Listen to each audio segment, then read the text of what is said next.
Hello friends, आप लोग कैसे? उम्मीद करता हूँ सब अच्छे होंगे। एक नया वीडियो। ये हमारे दोस्त है, कस्टमर है हमारे वायरमैन है। ये थोड़े परेशान हो रहे थे रिच के ईसीएम के अंदर। इनकी गाड़ी के अंदर मतलब क्या हो रहा है कि चेक लाइट नहीं आ रही, वायरिंग का प्रॉब्लम है। अगर इनके समझ में नहीं आया, इन्होंने मेरे पास किट टेस्टिंग के लिए लेकर आया। भाई थोड़ा परेशान हो रहा है, थोड़ा आप लोग को चेक करके जरा बता दो।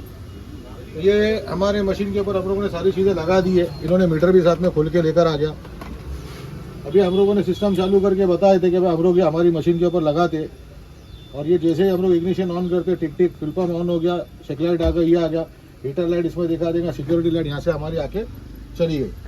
ये देखो, जैसा मैं आपको बताता हूँ कि भाई चाबी अगर हम लोगों ने इसमें से निकाल ली है, अगर हम वापस से इसको ऑन करेंगे तो ये हमारा ये जो लाइट है सर्विस का लाइट, ये ब्लिंक होना शुरू हो गया। इसका मतलब ये हो जाता है कि हमारा सिक्योरिटी के ऊपर चला गया। अब कई मरतबा ये होता है कि हर कस्टमर मीटर लेकर नहीं आता, या कई मरतबा हमारे पास में मीटर नहीं अवेलेबल है, तो हम किस तरह सिक्योरिटी को चेक करेंगे? सिक्योरिटी किस चीज़ को रोकती है, ये चीज़ की मालूमात होना ज़रूरी है। जिस तरह मैं आपको ये बता देता हूँ कि अगर हमारा सिक्योरिटी अगर ओके है, अगर चाबी हमारी सही तरीके से लगी है, तो ये फिल पंप तुम्हारा ऑन हो जाएगा। अगर तुम्हारा सिक्योरिटी गायब है, समझो सिक्योरिटी चाबी नहीं लगाया आपने, तो ये समझ लेना अगर आपने मीटर नहीं लाया कस्टमर ने, या अगर आपको लगाएगा सिक्योरिटी के अंदर, हमारा क्या होगा, फिल पंप को इसने रोक दिया। मगर उसी तरीके से अगर हमने सही तरीके से उसको चाबी लगाई, या कभी हमारे को चाबी कोड करने की रही, तो किस तरह हमारे को मालूम पड़ेगा? ये इसी तरह हमारे को मालूम पड़ जाएगा कि भाई ये देखो, ये हमारा फिल पंप ऑन हो जाएगा। तो भाई ये सिक्योरिटी लाइट, सिक्योरिटी का कोई प्रॉब्लम नहीं है। अभी ये चेक लाइट भी आ गई, हीटर लाइट भी यहाँ आ गई, सर्विस लाइट भी दिखा दिया, मेन रिले भी आ गया। और ये हमने जैसे इसको इंजेक्टर फायर किया, चेक लाइट चली गई, फिल पंप कंटिन्यू तुम्हारा ऑन है।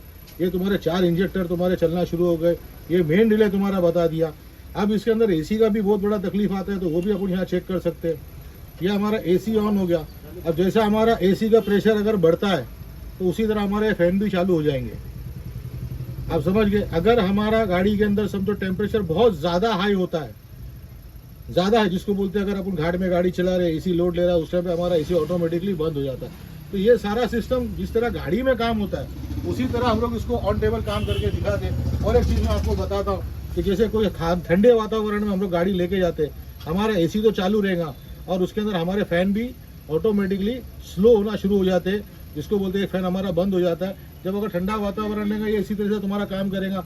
जैसा तुम्हारा टेम्परेचर बढ़ गया, तुम्हारा पंखे भी चालू हो गए। तो भाई तुम्हारे को चीज़ें समझ में आ गई। चेक लाइट जो तुम्हारी गायब हो गई थी, वो तुम्हारी चेक लाइट यहाँ पर आके चली गई। चेक लाइट आ गई। तुम्हारा चीज़ मतलब तुम्हारी गाड़ी के अंदर तकलीफ है, आपको जाके गाड़ी में काम करना है। ठीक है भाई, मशीन रहने का ये फ़ायदा है कि आपको ये सब चीज़ें एकदम सही तरीके से मालूमात हो जाती है। मिलते हैं अगले वीडियो के अंदर।